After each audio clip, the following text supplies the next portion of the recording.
everyone, it's Emily from Living Plantfully, and today, yes, you read correctly, it is time for another episode of the Vegan Rican episode number 7. We're already on episode number 7. I'm super excited to bring you guys this recipe today.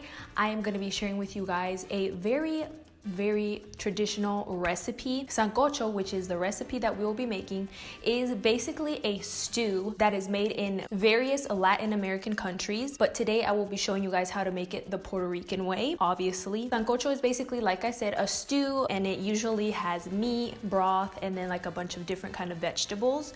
So I'm going to be showing you guys how my mom made it growing up, and obviously, yes, it is 100% vegan, and it is just incredible. It is the middle of the winter, and I don't know if it's cold where you live, but it's pretty cold here where I live. I mean, come on, soups and stews is what you crave when it's cold outside, right?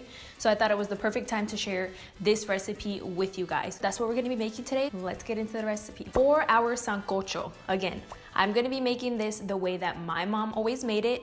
Every family has their own traditional way of making this. I say this in every video because although it is like a traditional Puerto Rican stew, every family has their own way of doing it, so we're sticking with that. This recipe itself is pretty easy, pretty self-explanatory. It does take a little bit of prep work because it does have a lot of root vegetables in it, like I mentioned earlier. So prepping those vegetables is probably the most time-consuming part of this whole entire recipe. Aside from that, it's all pretty easy. For the vegetables that I'm gonna be throwing in my sancocho, I have right here some diced up yuca or cassava, and I just bought the frozen kind, but you can absolutely do fresh yuca. You just have to peel and dice it the same exact way that I did. And then I also have right here some pumpkin. So these are two of the root vegetables that I'll be using. And then I just have some diced regular potatoes. I have them just in some water right now so they won't oxidize. Some plantain, just some green plantain that I peeled and cut. Of course, you want to have some corn. Any sancocho without corn is not sancocho. I don't know what it is, but it has to have corn in it, and preferably corn on the cob. This is a fresh corn on the cob that I basically just cut up into small little pinwheels. That way everybody kind of gets their own serving of corn in their stew. And it is a little bit hard to cut the corn on the cob, I'm not gonna lie, so you basically just want to use a really sharp knife and then basically hit it with like something hard. I used my rolling pin to hit it and basically just cut it into these little pieces. Some carrots, some sliced up cabbage. My mom always added this into her sancocho, so that's something that I'll be adding. For our meat replacer, I'm going to be using the Gardein beefless tips. These are just thawed out, and I'm going to be adding those into there as well. Those are basically all the ingredients that we're going to be needing, aside from like the seasonings and all that, which I will show you guys whenever we're making it. So we want to have a nice big pot like this one, nice and deep. Go ahead and put this on about medium heat. We want to add in all of our flavors. So the first thing I'm going to add into my pot is some oil that has been infused with achote or annatto seeds, and I have a video where my mom and I show how to make this, so I'll go ahead and link that right here. So go ahead and add some of that into your pot. Then I'm going to be adding in, of course, sofrito. You have to have sofrito in sancocho. It's like a must, okay? You can't skip this part. You have to have sofrito. So if you don't have sofrito, go ahead and make it. I have a recipe right here. Click on it, go make it. I explain how to make it. It's super easy, super simple. Right here I have 4 servings of sofrito, and I'm gonna go ahead and add that into there as well.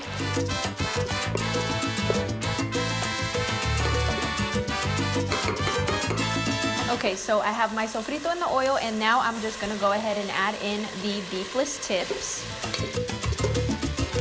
You basically just want to toss that all in the oil and in the sofrito. You're gonna want to let the beef kind of like fry up in the oil and the sofrito. Let them get kind of brown on some of the sides, because that's just gonna add a bunch of flavor. Once your pieces of mock meat have had a chance to kind of like brown up in that really nice sofrito and oil, we're now going to go ahead and add in our broth. Now you have a couple of options here. You can use a vegan beef broth. I have the chicken version, but unfortunately I do not have the beef version, so I'm just gonna be using some vegetable broth, which if you don't have that one, you can use as well. So we're gonna go ahead and add in our broth as well as some water.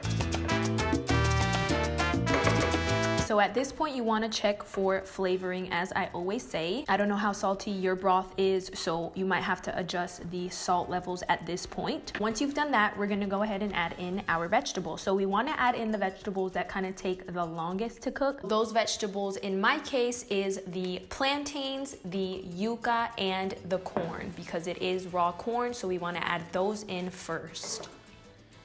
Once we've added in those vegetables, you want to let this come up to a boil, then reduce it down to a simmer and put the lid on. We're going to let these vegetables cook up for about 5 to 10 minutes, just so that they get like a little head start in the cooking process, since they do take longer. So after the 10 minutes, we're going to add in our remaining ingredients, which is our peeled and diced pumpkin, our peeled and diced potato, and some carrots. Now that all of our vegetables are in the pot, we're gonna go ahead and cover this up one more time and just basically let this go. Let this cook up for, I would say, maybe like 25 minutes. You wanna make sure that all of the vegetables are nice and tender, but not super tender where they're like falling apart almost. All right, so 20 minutes later, and I think that it is ready to go. We just wanna make sure that, again, all the vegetables are nice and tender. Perfect, just like that. Now I'm gonna add in, this is optional, but I'm gonna add in a little bit of tomato puree. You can add in tomato sauce as well. And then I'm gonna add in our shredded cabbage. Mix that in really well.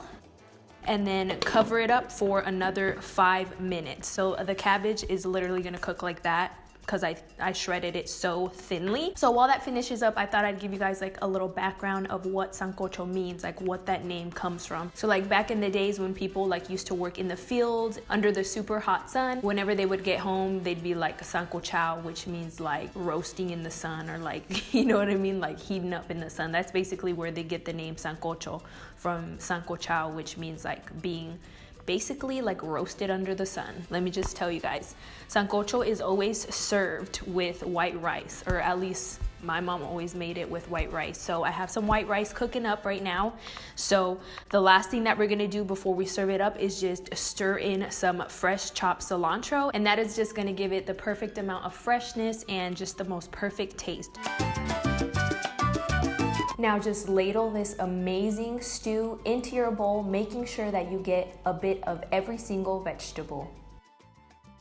Well, and there you have it, guys. Super incredibly delicious traditional Puerto Rican Sancocho. You guys, this stew is literally perfection for the wintertime. I mean, it's so hearty. It's just, the flavors are just incredible. You don't really season with too much stuff. I mean, the sofrito is mostly what gives it the flavor, and then just the flavor of all the vegetables cooked up together. Oh, and you have to have aguacate, avocado when you eat Sancocho. These flavor combinations, just don't question them, just do it, okay? I'm gonna taste this because I've been dying to taste some. And the last time I had this, my mom made it, so let's see if mine is as good as hers. Let me get a little bit of everything. Some yuca.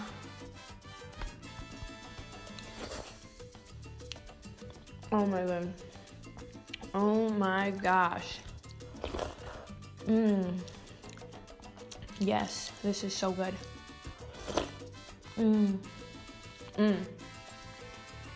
the corn, you just grab it with your fingers and then you just eat it. Right off the cob. Oh man. This reminds me of my childhood, for real. My mom always used to make this like on rainy days and stuff.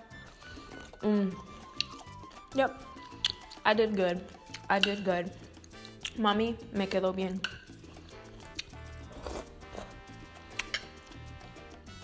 If you've never had Sancocho ever in your life, make it. It's amazing. It's incredible. It's the perfect time. It's winter. You're gonna want to make it now. Anyways, I really hope that you guys liked this recipe. If you did, obviously you have to give this video a thumbs up. If you do make this recipe, please take a picture of it and share it with me on social media. I have all of my social media linked down below. To all of my new subscribers, welcome, and to all of my already subscribers, thank you so much for subscribing. If you're not a subscriber, well, you gotta go ahead and click the subscribe button as well as the notification bell so that you will be notified every single Wednesday when a brand new video goes up. Thank you guys so much for watching episode number 7 of the Vegan Rican. I hope you guys liked it, and I will see you guys next week. Bye. Yummy. Que rico, rico, rico.